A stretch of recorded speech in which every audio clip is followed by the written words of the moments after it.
Entertainment မြန်မာမိသားစုဝင်များဒီနေ့တင်မဲ့သတင်းတွေကမီးလိုပူနေတာပဲကမ္ဘာသတင်းတွေနဲ့ပြည့်နေတာပဲနော် Trump က April 3 ရက်ကစပြီးနိုင်ငံတကာကားတင်သွင်းမှုကို25%အခွန်တိုးကောက်မယ်လို့ကြေညာလိုက်ပြီး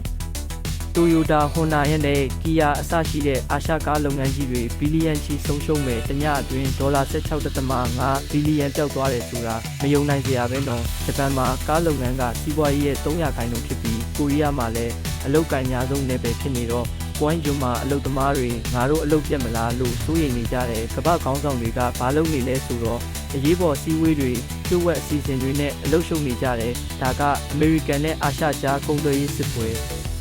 စတင်မလားစောင့်ကြည့်ရအောင်မယ်အင်ဒိုနီးရှားက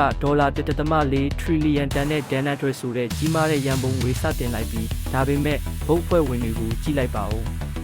သမရဟောင်းဂျိုကဝေပါတယ်ဝင်ကြီးချုပ်ဟောင်းထာလီဘွဲလဲပါသေးတယ်ထိုင်းနိုင်ငံရေးပြဿနာတက်ခဲ့သူဒက်ဆင်ရှန်ဝါဒလဲပါနေတော့ပိုစိတ်ဝင်စားဖို့ကောင်းလာပြီRay Dalio နဲ့ Jeffrey Sachs တို့လိုဘီလီယံနာချီသူတွေပါဖိတ်ထားသေးတယ်ဆိုတော့လူတွေကဒီငွေကလူထုအတွက်လား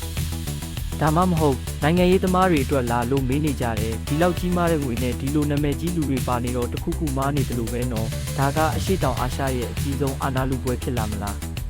ဒါမှမဟုတ်ချမ်းသာသူတွေရဲ့ငွေလူကွင်းပဲလားဘောလုံးဝါသနာရှင်တို့ရေဒါကအယူဆမျိုးနဲ့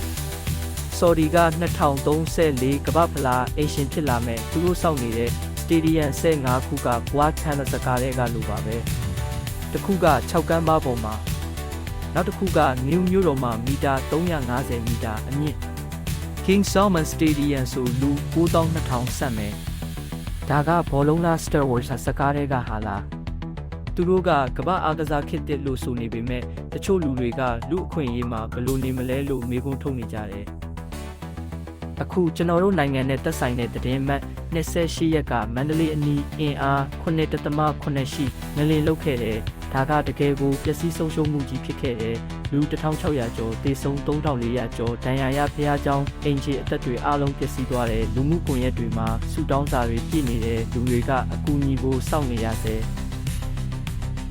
Trump ကကုန်သွယ်ရေးစစ်ပွဲစတော့မယ်အင်ဒိုနီးရှားကဘီလီယံနာတွေနဲ့ကစားနေတဲ့ဆော်ဒီကကောင်းကင်ထီစတေဒီယံစောင့်နေတဲ့မြန်မာကငလင်ကြောင့်ဝမ်းနည်းနေရတယ်ဘယ်သတင်းကတင့်ကိုအံ့အားသင့်စေခဲ့လဲ